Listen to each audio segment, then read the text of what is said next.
Greetings, fans, and welcome back once again. It is that time. It's time to break down all that first-class league action. We've got two amazing matches to talk about this week. That's right, the Travesty versus the Gentleman. It's the clash with the stash for Chris Adams. Will it be a victory, or will Travis Fishburn walk out the victor? We will talk about that matchup as well. A long-awaited matchup between Mr. Perfect Robert Montano and Mad Max Maxwell Haddad should be a real barn burner with a few amazing moments.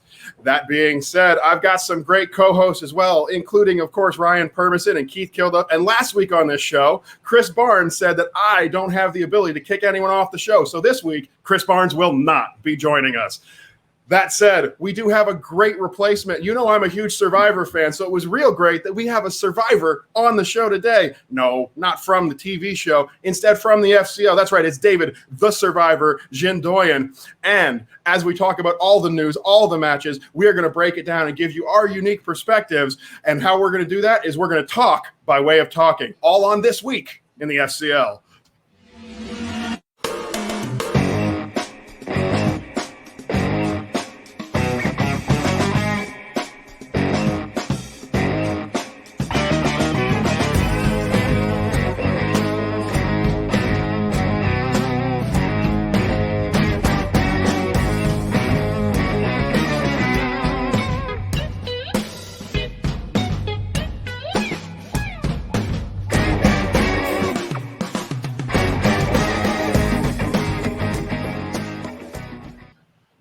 And welcome, fans. We are here, as always, my wonderful co-host, Ryan Permison, and my other co-host, Keith Kilduff, are here joining me. And we'd like to say a very warm welcome to David, the Survivor, Jindoian, looking jacked as always in that beautiful FCL sleeveless shirt.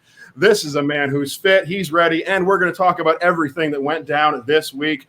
We usually start off with the news, but not a lot of news coming out this week. However, I do want to take just a moment with our special guest and with my friends here and talk about something we missed last week. We set it off and did not get to talk about it, and that's the post-match promo, I guess you would call it, with Andrew Furtado. He received a call. Somebody is in, and something's going on. And could we be any more vague? Keith, what did you think of this? I mean, listen, myself and Furtado have a history of not liking one another. Did I care too much that Mr. Furtado popped up at the end of last week? No, I'd kind of tuned out at that stage. However, I am curious to see who he gets bet by next. So hopefully that's where we're leading to. David, the Survivor, Jindoian, thank you once again for being here. Come on over anytime. We would love to have you. But Andrew Furtado, he's obviously a name in this league. He's had a few big matches, and now he's maybe pulling something behind the scenes, pulling some strings, setting things in motion. You have the inside track. Any idea what's going on? And the only inside track I have is that everyone seems to want to pull strings every single chance they get. I'm privy to that on several occasions because of the Sinister one. So who knows what Furtado is trying to pull. Maybe he's in cahoots with the Sinister one. Who knows? A real possibility. Obviously, everybody is always trying to take control. And Ryan Permison, you're a future FCL competitor. Were you on the phone with Andrew? It is true. I am going to be competing in the very near future in the FCL. Thanks, Brad and Steph, looking at my tape and getting back to me. You haven't done it yet. Give me a call. Where's the belt, Gilmore? Anyway, yeah, as far as who he was yapping with on that cell phone of his, that 5-bit cell phone, I don't know, and I really don't care. It could be the Sinister one. That's a valid point there, Mr. Jindoian. But it could be somebody we're not familiar with, or it could be somebody who's had a bit of been down on their luck, and they're trying to get some revenge. Because you know what they say, that revenge is a dish best served cold. So it could, at this point, your guess is as good as mine, Andrew.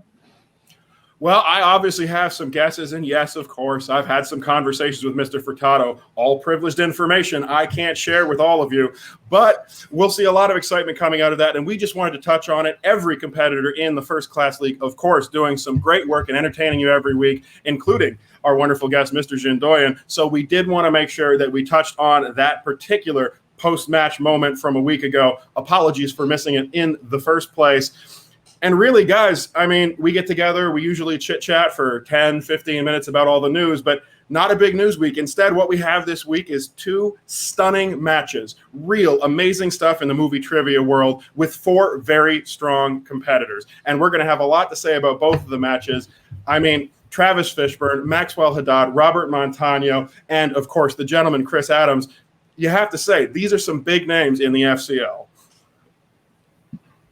I think that it's potentially, after FCL 12, one of the best cards in terms of performance level that was put on so far this season. I think like everyone came to play in different ways. There's a lot of interesting strategy that I'm very, very keen to break into. But I suppose, David, from your point of view, you're a guy that's kind of on the bench now. So were you kind of licking your lips as to see if there's any easy prey that you can kind of eat up after the fact, or kind of from your perspective when you're not involved, like where do you kind of look at things every week? First of all, I wouldn't say that I'm on the bench. I'm only 1-1. I'm not 0-2. So there's you always have to ignore true. Keith. He's like this with all of our guests, I swear. There's always I didn't potential. mean that in a bad way. Sorry. The bottom line is you always stay ready no matter where you go. Obviously, I'm not at my home base, but I always stay ready. I'm always prepared. Match wants to happen. Anyone wants to take out a challenge on me, I'm ready to go. So you always stay prepped. You always stay ready. You got to stay hungry for the next match. Yes, you got to stay hungry for those matches. Ryan, what did you think when the announcement about this card went down? Because I do want to say, I agree with Keith on this one. I think a very stacked card as far as the level of performer. One of the Adams, obviously a name in this league. You've got all of these great competitors like Robert Montano fighting still perfect as the match is going to get started. Were you excited when you heard about these matches? Oh, absolutely, absolutely. Maybe some competitors focus a little bit more. I mean, they're still all 4 of them are well-rounded competitors, but some focus a little bit more on their character than others do. Some take this game very seriously, such as, Chris Adams, which we'll get into in a moment. He's downright serious. And then Robert Montano, a.k.a. future FCL World Heavyweight Champion, late to the party. Hey, what's up, Robert? You're the man. With that being said, yeah, great card, great round of competitors, and man, there were some good questions that were asked during the course of each matchup. All right. Well, it is time that we are going to get into it. We're going to talk about all of it. Of course, our very own Keith Kilduff, he has all the stats, all the numbers, and every question throughout the matches. So, Keith, let's get the breakdown by way of breaking it down.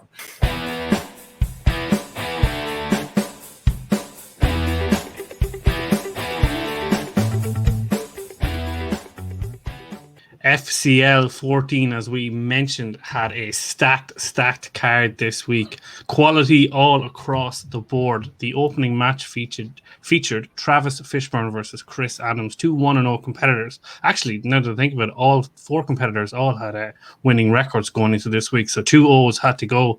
Moving into round number 1 of Fishburn v Adams, ends 9-7 to Travis, gets the perfect round.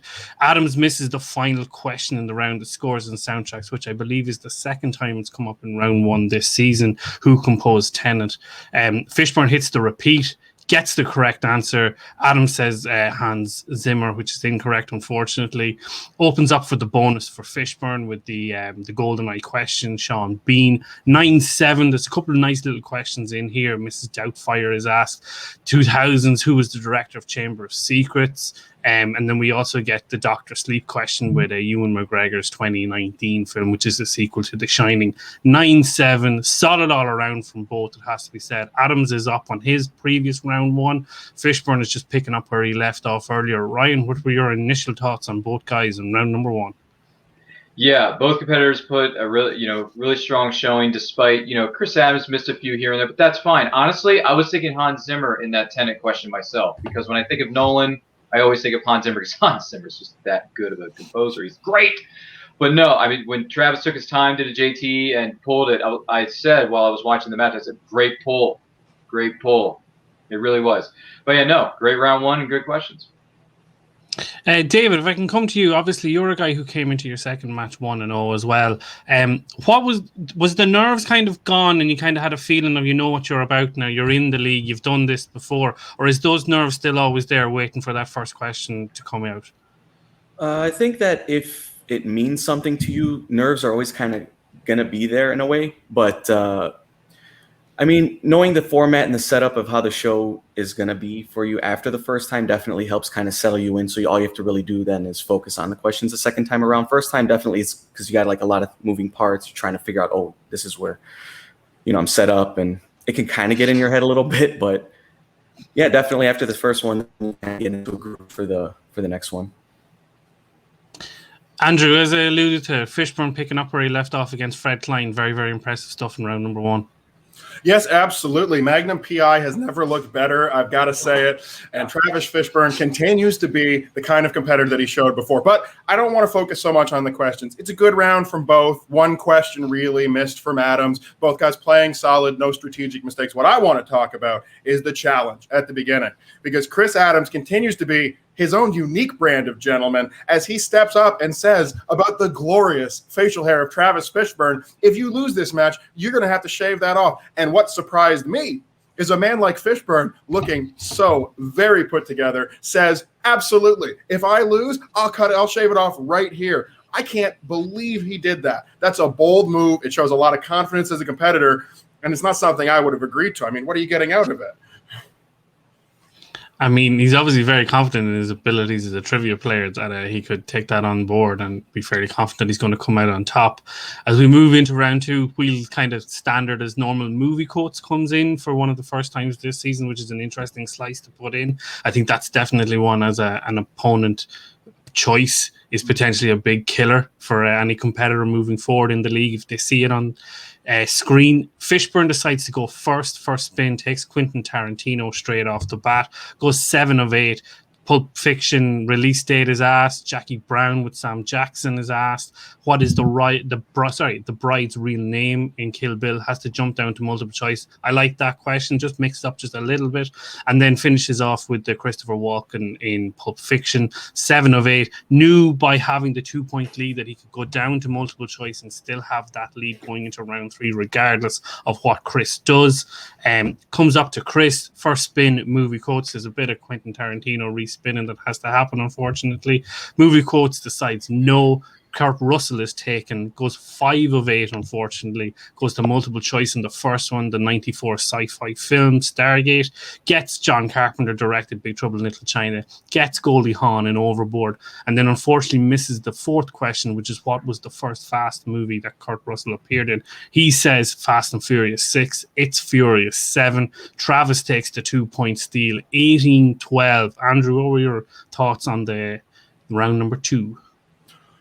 I mean, it's not a good round for Adams. He falls behind and falls into the dreaded territory that we've talked about so much before, that 6-point gap going into round number 3. You know what that means? It means you got to go crazy. You got to get pretty much all your questions right. Yeah, you can get your 5 in one of the others, but what are the chances your opponent misses all 3? So he puts himself in a rough situation. I don't know if he was 100% sure about Fast and it was just a momentary miss, but maybe checking down to multiple choice here. Look at those numbers in the middle of your round, competitors. Know where you will end up if you miss. Know where you will end up if your opponent takes the steal off of you. If you check down to 1 point, yeah, you can't reward yourself as much. You can't close that gap the same way. But if he'd gone to 1 point, the difference is 5. And now you've eliminated an entire question from your round number 3 that you do no longer absolutely need to get. You've made it contingent on your opponent to hit harder questions further into the round. I say check your score, particularly midway to the end of the second round, and say to yourself, what's going to happen if I get this right? What's going to happen if I get it wrong? Don't put all your mental energies to it. You've got other things to focus on, but take a quick second, think about it, because falling behind by 6, as I will continue to say, is not the situation you want to be in going into round 3. Definitely. And I think, Ryan, I want to come to you on this 4th question of Adams. He jumps into answering Fast and Furious 6 in 2 or 3 seconds right after the question's asked. Is that just kind of like inexperience of just maybe not just gathering his thoughts, making sure of the 2 points? Yeah, it could be a combination of that. It could be a combination of him not wanting to use another one of his JTEs, and he just wants to get the points and try to make up for, lost time or lost points as much as he can. But yeah, no, and by the way, yeah, I knew that Furious 7. I knew it. I was like, Fast and Furious 6, yes, that's the best one of the franchise, but that's not the right answer to this question.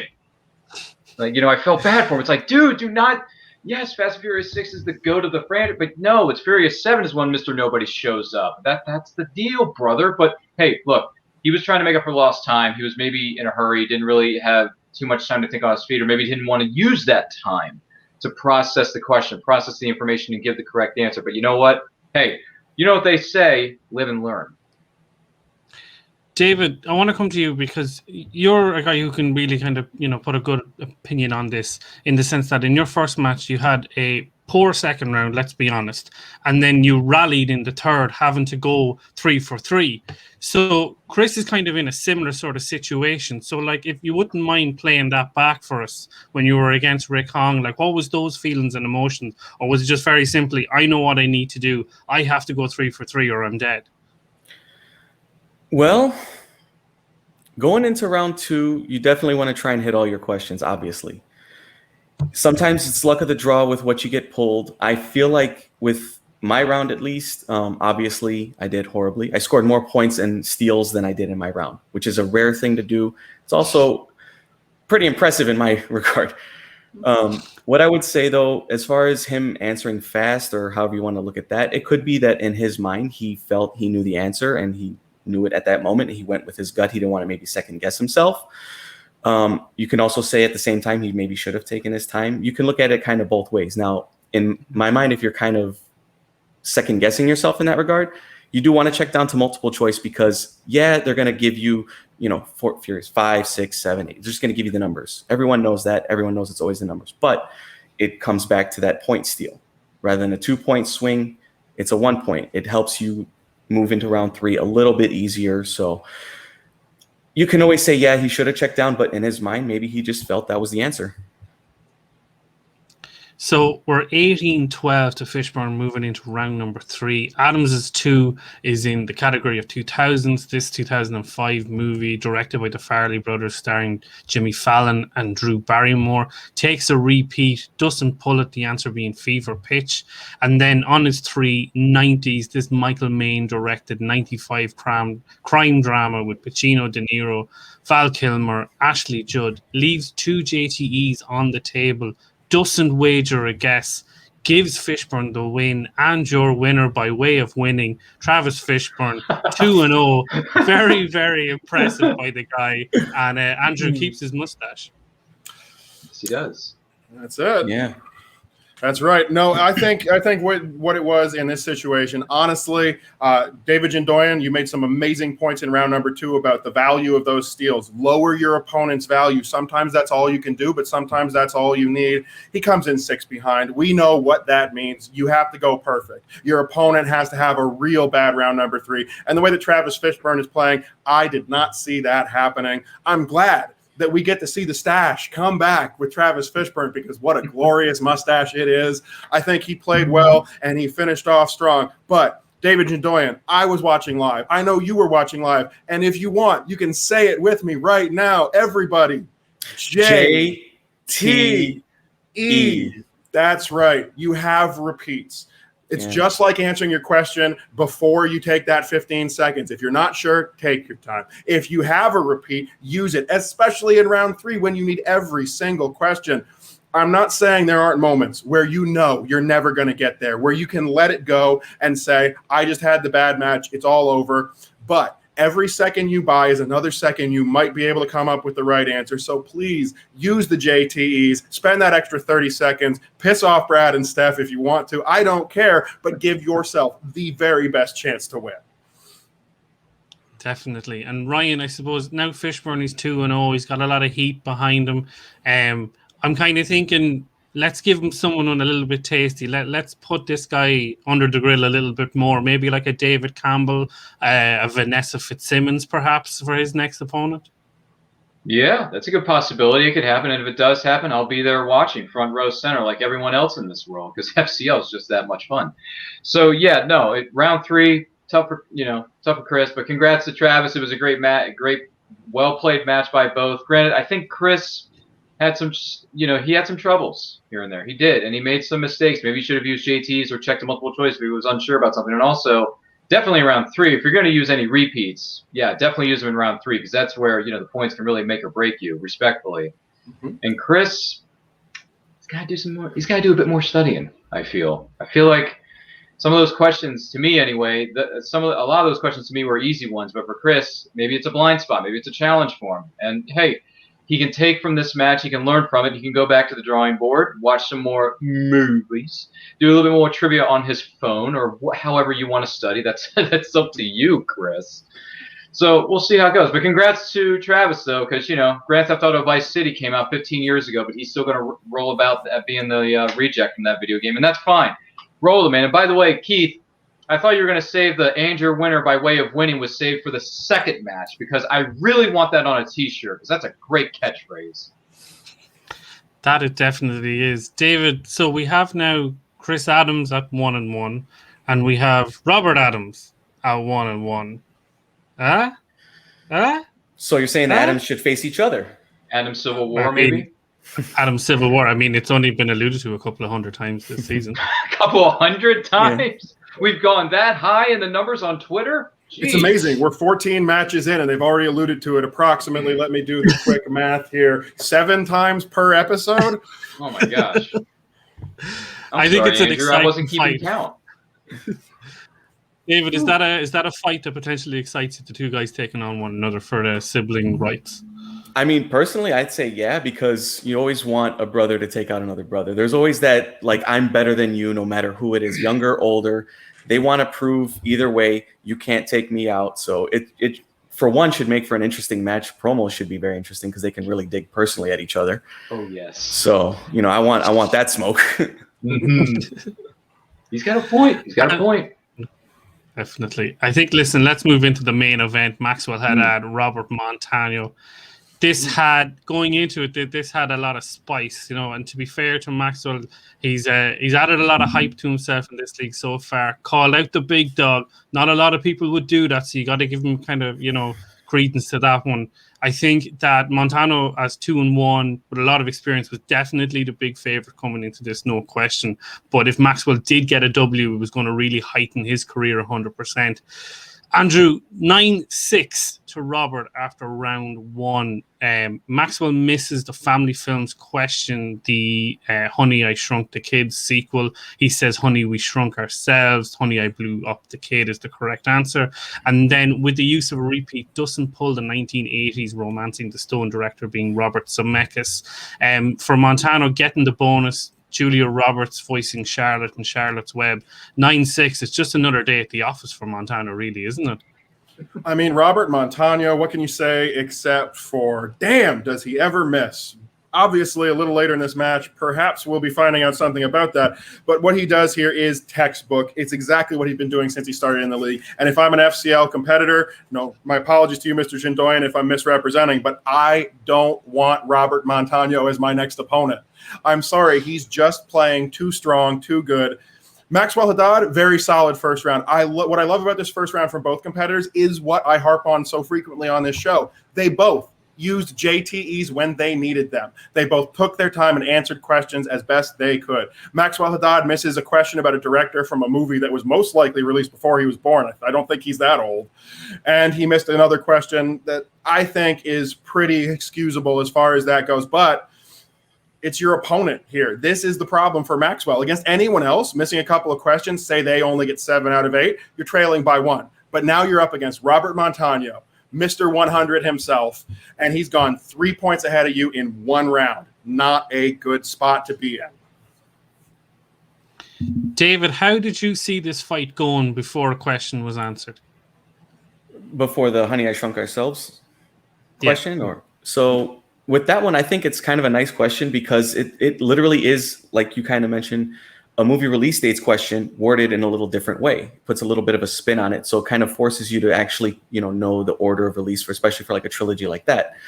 So the fact that both answered the other 2 movies, it shows you how much of a flip it can be, could have easily been one way or the other. So.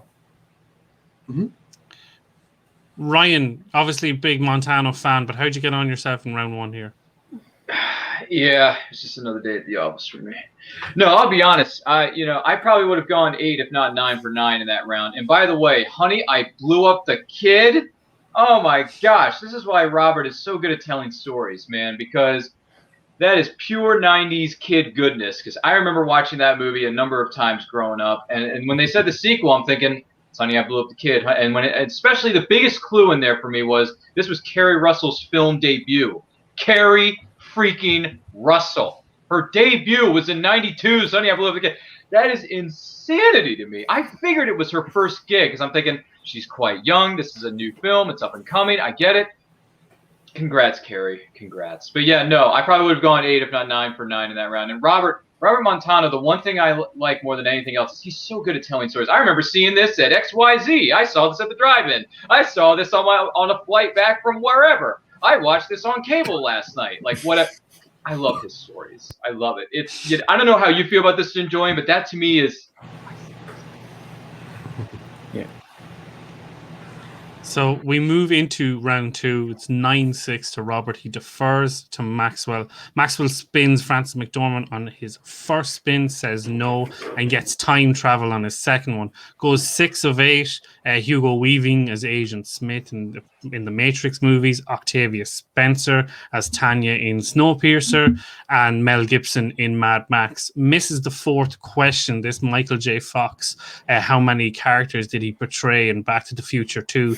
He says 4, the answer being 3. Montano takes a 2-point steal. Andrew, I know you had kind of like a thought on this in the chat regarding this question.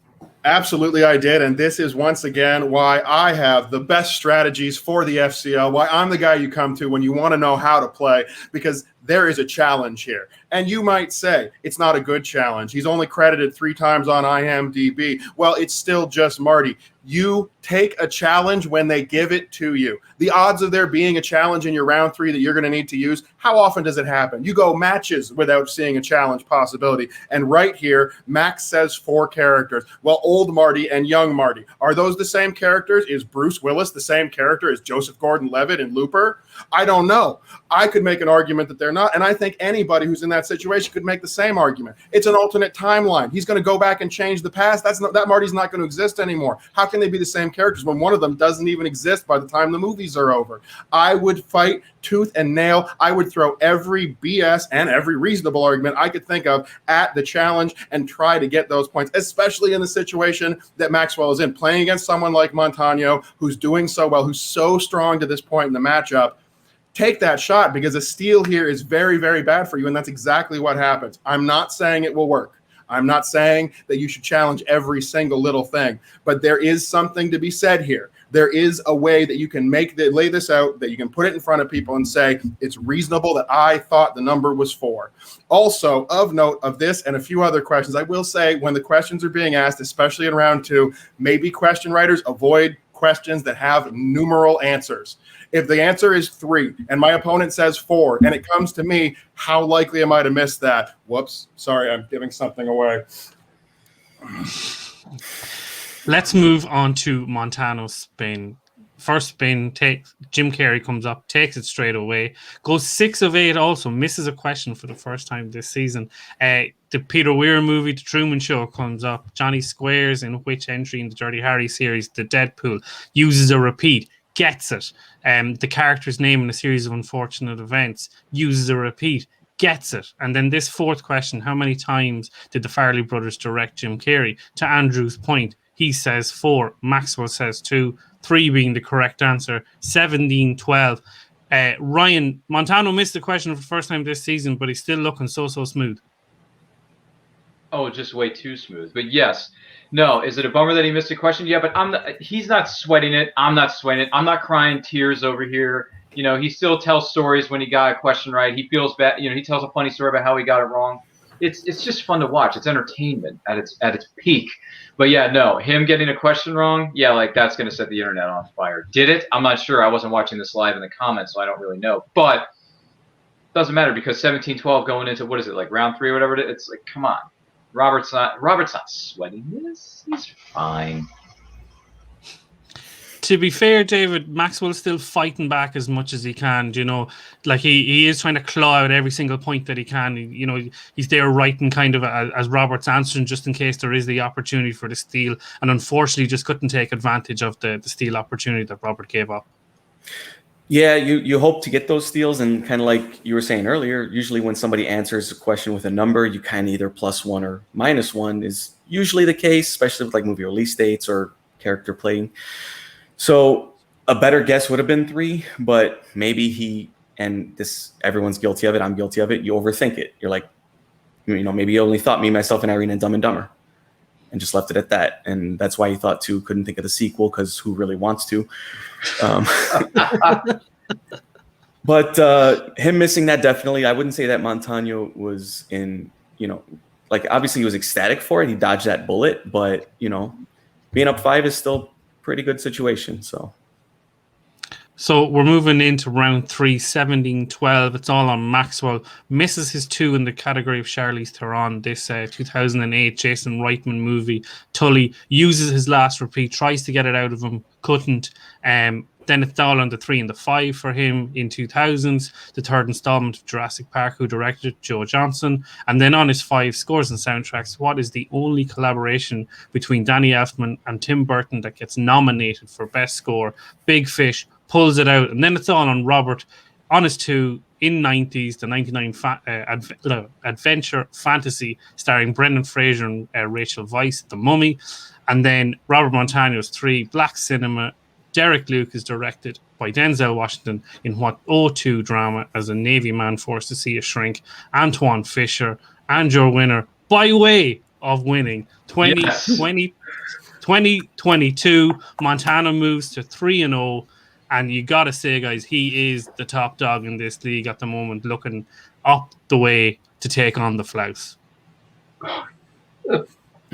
Keith, you could not be more correct, and I just want to applaud both of our competitors in this matchup, because I may be ragging on Maxwell about a few things. Maybe he should have challenged. Maybe he should have guessed closer to a player who so far has gone perfect when he said 4 and guessed 3 instead of 2. But the truth of the matter is, both these guys use their JTs effectively. Both these guys throughout the match. A little surprising for a guy like Maxwell, who online has been a very big talker, very much selling himself, and a whole cadre of fans who follow him around and do the same thing. You would expect a big ego, but he was calm and collected through this matchup. I love the strategy. I love the play, and I want to see both of these guys back. Montano, yes, of course, he's in the title picture. He's looking up at the top of the ladder, at the ceiling above, to shatter his way through, and I would be surprised if he doesn't have a title shot soon and a spot in the MTS shortly after that, because that's just how good Montano is. As far as Maxwell Haddad, very impressed with his performance today. I can't wait to see him come back and take on another competitor, maybe someone with a similar record, maybe even someone who's here today. What do you think, David? Do you fancy taking on Haddad in the ring? Honestly, it seems like an interesting challenge. The man definitely talks a lot and tries to back it up in the ring. Obviously, this match didn't go his way, but it's not to the detriment of him not answering questions. He went in round 3 down, came back, answered his questions, came out ahead. So he gave himself that opportunity for the win. That's all you can really ask for. That's all I ever asked for in my match, too. I got lucky enough to actually come out with the W. So sometimes, the question swings in your favor in that regard. So it would be an interesting match. I'd never say no to a challenge. So it really just kind of depends on how the cards lay out. Ryan, I'm going to let you wax lyrical about Montano, but the only thing I want to caveat is the fact that no one has still managed to push him to a 5-pointer yet. And if such, we don't know if he's fit for purpose of answering those questions just yet. I mean, if it can't, sooner or later, when he's going to have to answer his 5, he'll be fine. I have no problem with that. And by the way, for him not to have to answer a 5 in this match, that's incredible. The man's 3-0, in my humble, professional opinion. He should be the #1 contender for the FCL title. Go up against Fishburn Flouse. Grant, he'll take him out in 2 rounds, so it'll be a TKO. Or a KO for that matter. I don't care. But, yeah. But we know he'll win by way of winning. Exactly. No, exactly. He is going to win by way of winning, which, by the way, oh my gosh, Bragg, I didn't understand when people were talking about it on social media. I'm like, what is going on Twitter? I don't understand this. And then when I watched the tape, I thought, oh, now I get it. And then I said, you know what, Brad?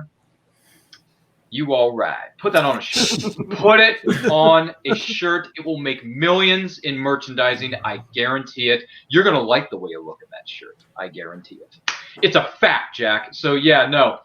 This was a great match. Max put up a good fight. Robert's just Cruise and USA, like the video game in the arcades we used to play back in the late 90s, early 2000s. You remember that, right, kids?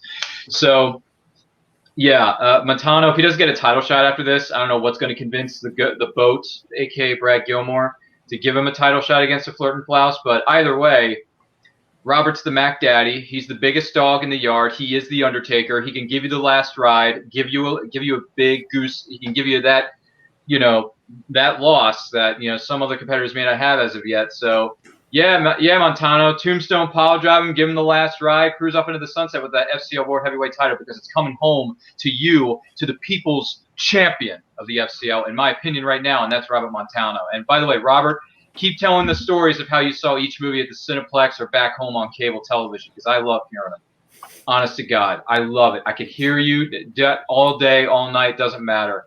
And yeah, you all right, Robert. Just you win by way of winning. And to me, both of these matches just won our hearts by way of being entertaining. So yeah, can't wait for next week with our next matches. Isn't that right, Andrew? I mean, I agree with you guys 100%. There are 4 competitors who came in here today, and I don't think anybody comes out of this particular event looking bad. There's some quibbles. There's some things that maybe could have been improved by some of the players. But again, when you're in there, when you're under that hot white spotlight, when you're in the match and the questions are coming at you fast and furious, 7, you might just have a moment of doubt. You might just not know what's going on. I love all 4 of these competitors and the way that they competed today. I want to see more Travis Fishburn, more Chris Adams, more Maxwell Haddad, and definitely more Robert Montano. And I will just say, I have to put my stamp of approval on everything that Ryan said. There is no one in the league at this moment whose record stands up to Robert Montano, 3-0 with a single missed question and never had to answer a 5. Give this man a title match tomorrow. I think on these positive notes, let's close the book on FCL 14 and look forward to what's going on next week in the FCL.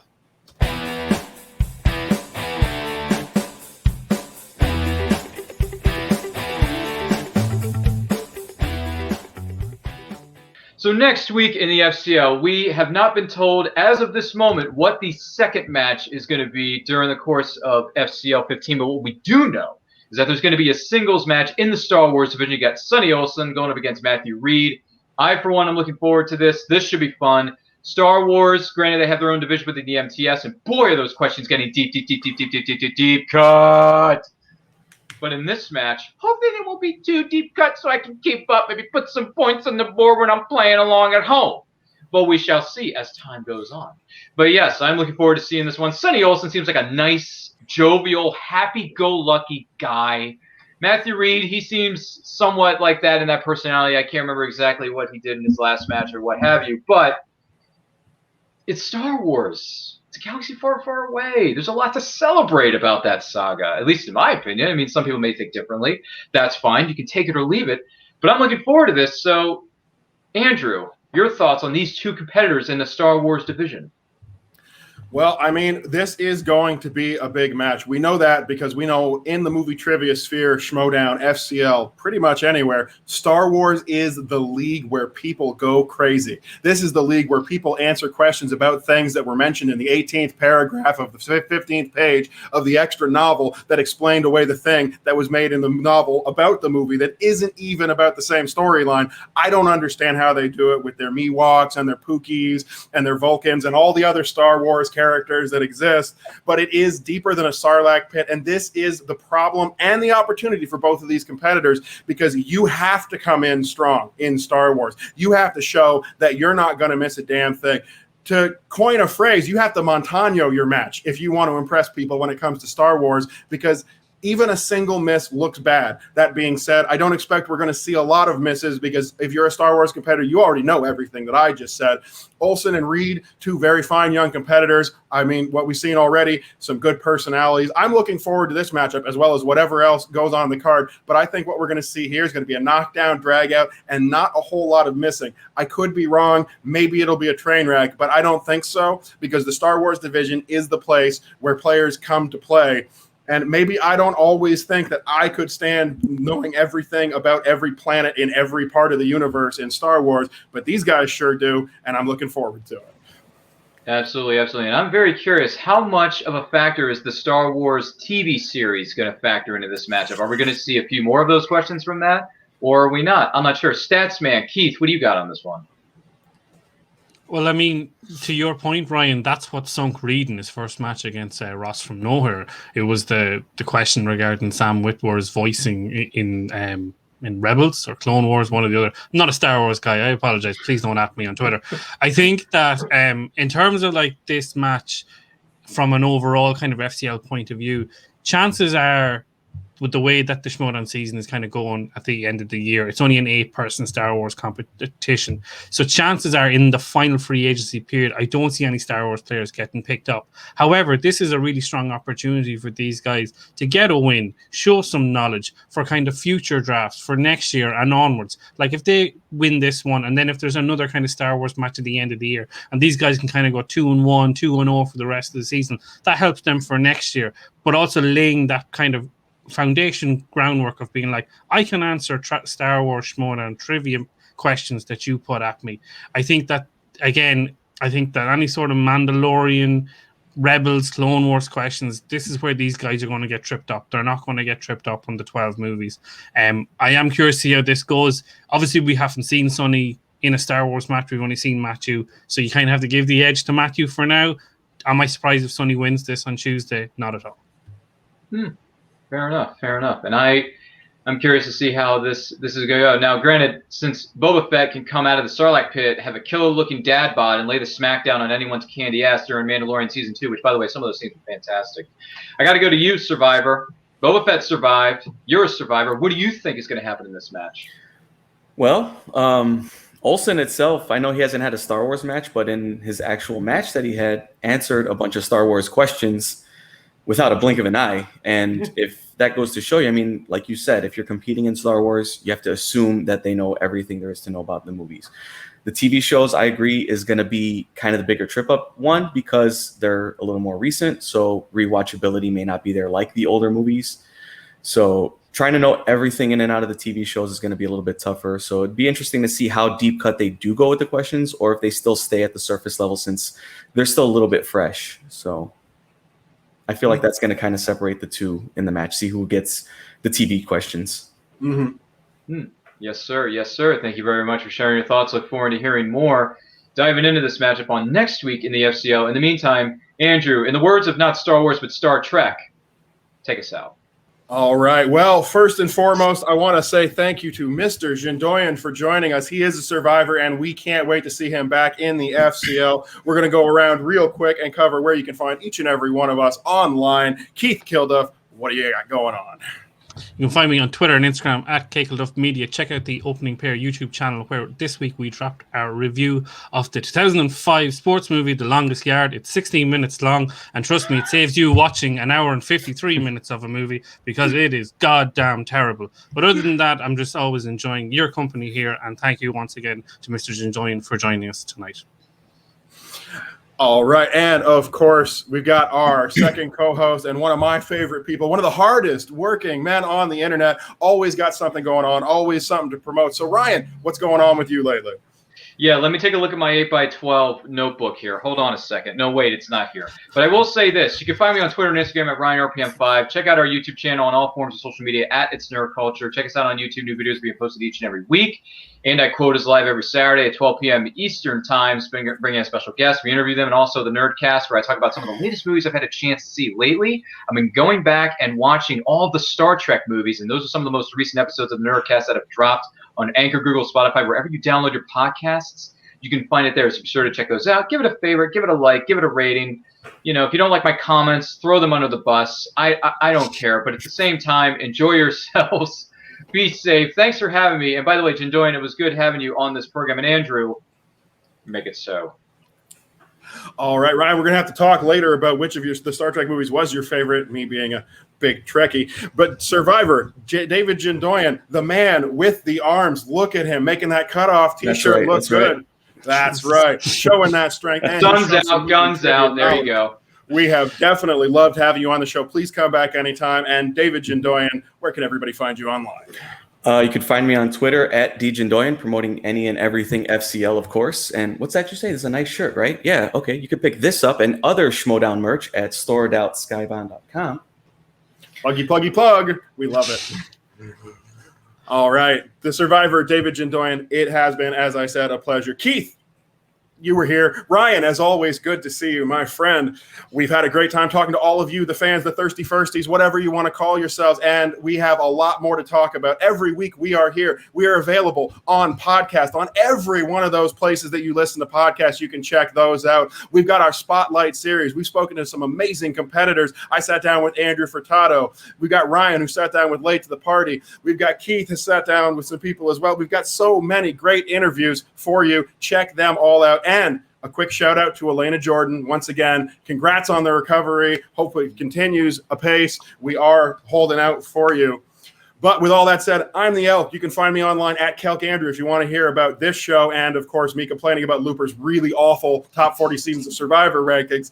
But more FCL coming back at you next week. We will be back with all the action, all the matches, all the news, and all the breakdowns as we return by way of returning next week on This Week in the FCL.